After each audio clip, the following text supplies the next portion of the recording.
A baby is born in North Korea, but as soon as the baby is born, they are called a traitor.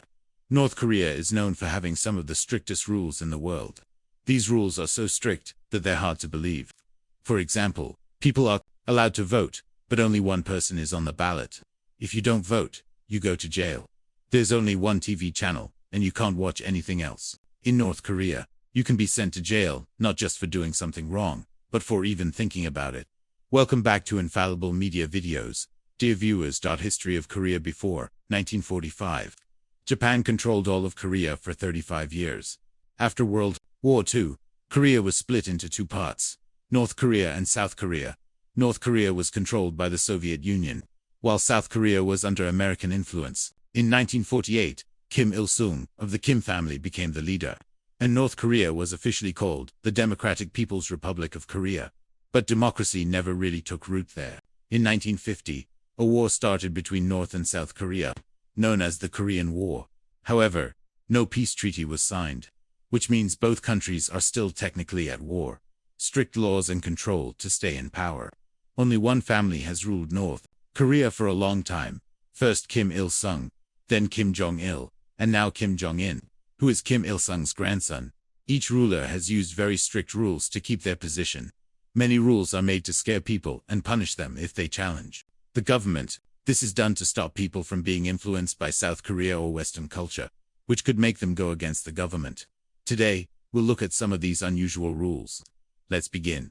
In 2024, North Korea banned sunglasses and wedding dresses on subways and public stations. You won't hear music-only speeches by the Kim family. During these speeches, people aren't allowed to talk to each other or make noise. In North Korea, if people are caught watching South Korean dramas or Hollywood movies, they can be sent to labor camps or face serious punishment. These rules are meant to stop people from being influenced by foreign ideas, keeping the public controlled in North Korea. Regular people cannot use the internet. They can only access an intranet. This is a closed network that works only inside the country. The government watches this network and sees what people are looking at, reading, and discussing. This allows the government to control the information people can access and stop them from being affected by the outside world. Making international phone calls without government approval is also against the law. If you want to call someone outside the country, you have to get permission from the government. Only the state can run TV, radio, and newspapers.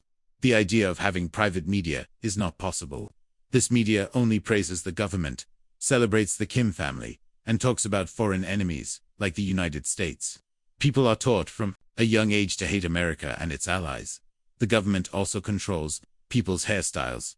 Only certain types of hairstyles are allowed, and people are told exactly which ones they can have. Anything that shows outside influence is not allowed, such as wearing jeans, coloring your hair, or wearing bright clothes. People who break these rules have their things taken away and face punishment. It's not just clothing. Even eating certain foods is not allowed. Hot dogs are banned because they are popular in American culture. And dishes like budajiga and tteokbokki are banned because they are from South Korea. You need permission to travel between cities. And without it, traveling is illegal. North Korean passports are only given to the elite, like government officials and close friends of Kim Jong. The general public can't even imagine leaving North Korea. In North Korea, everything, land, houses, shops, and businesses is owned by the state. No one can own these things. They can only use them with the state's permission. Practicing any religion is also illegal. People cannot choose their own religion. While there are churches in North Korea, they are only there to show the world that religious freedom exists. In reality, people who use them are sent to labor camps. Punishment and loyalty if someone in North Korea tries to oppose the government or speak out against the Kim family. Not only that person, but their whole family gets put in jail. This punishment can go on for 3 generations.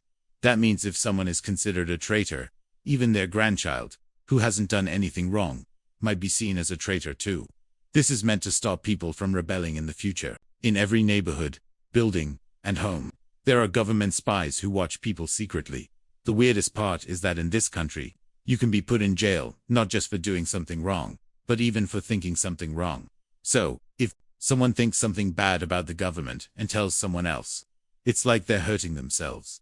Daily life and indoctrination, from the time you're born until you die. Every week in North Korea, there are self-criticism meetings. People publicly admit their mistakes in front of a group. This can be for things like not telling the government about someone's weakness, not praising Kim Jong-un enough, or being impressed by something from another country. After that, they apologize, and others in the group criticize them. Everyone in North Korea must vote. But the only people you can vote for are the ones the government allows. So there are no real elections where people choose their leader. Instead, only one person is chosen, and if someone doesn't vote, they're considered a traitor. So why have elections if the government only lets you vote for its own people? In reality, these elections are not about choosing a leader. They're a way to test loyalty. When 100% of people vote for the same person, the government sees it as a sign of their strength and unity. There is also a national assembly called the Supreme People's Assembly, but instead of making decisions, its only job is to approve what Kim Jong-un has already decided. Every citizen in North Korea is required to remember the government's 10-point ideological principles by heart. If someone stumbles while reciting them, they are labeled a traitor. Every single point in these 10 principles includes the name of Kim Il-sung. Media and travel control in North Korea. Every television set is set to only government channels, like Korean Central Television. People can't change the channel themselves, and doing so is against the law. TVs that are brought in from outside have their NTSC tuners turned off before they are sold. Bicycles in North Korea need to be registered and have number plates. To ride a bike, a person must pass a road safety test and get a license. It is not allowed to have foreign logos, slogans, or flags on clothing. The government thinks these things bring foreign culture in, and wants people to support only North Korean identity. Tourist regulations and surveillance. Tourists, just like regular citizens, must follow strict rules. They need a guide and can only visit places approved by the government. They can't talk to locals or take photos without permission. If a tourist wants to speak to a citizen, they must ask the guide first. Technology and social class system. Keeping mobile phones and computers is allowed in North Korea, but USB drives and phone memory are often checked. If foreign content is found, there could be punishment. North Korea has a very strict system called songbun that classifies citizens. This system decides a person's life based on their family's history from birth. There are 3 main groups: core, waving, and hostile. The core group includes people whose ancestors were part of Kim Il-sung's revolution, or were soldiers during the Korean War. They are seen as the most loyal, and are given the best jobs, like high-ranking positions in the government or military. They can live in Pyongyang, and are the only ones allowed to own cars. The waving group, also called Donjuyu-ijang, consists of ordinary citizens.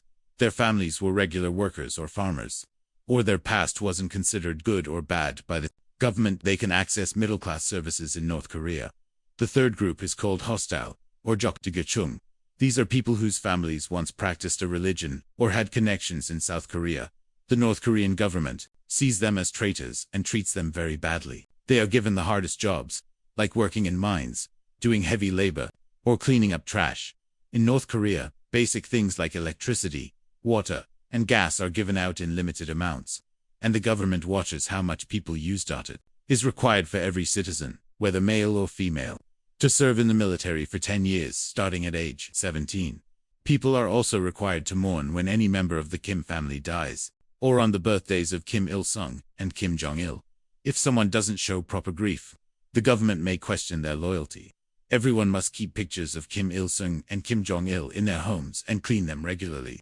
School kids are taught to remember speeches by these leaders to show they are loyal. North Korea uses a special calendar called the Jukki calendar. It started in 1912, the year Kim Il-sung was born. So, 1912 is known as Jukki 1, and in 2025, it's Jukki 113. North Korea is very cut off from the rest of the world, because of several reasons. The leaders are scared that if people learn about other places, they might no longer support the government. That's why they ban media, travel, and the internet. Also, international penalties because of North Korea's nuclear weapons have made it even more isolated. It's important to remember that many of these rules might have changed or become even stricter now. There is no current information to confirm or update these details.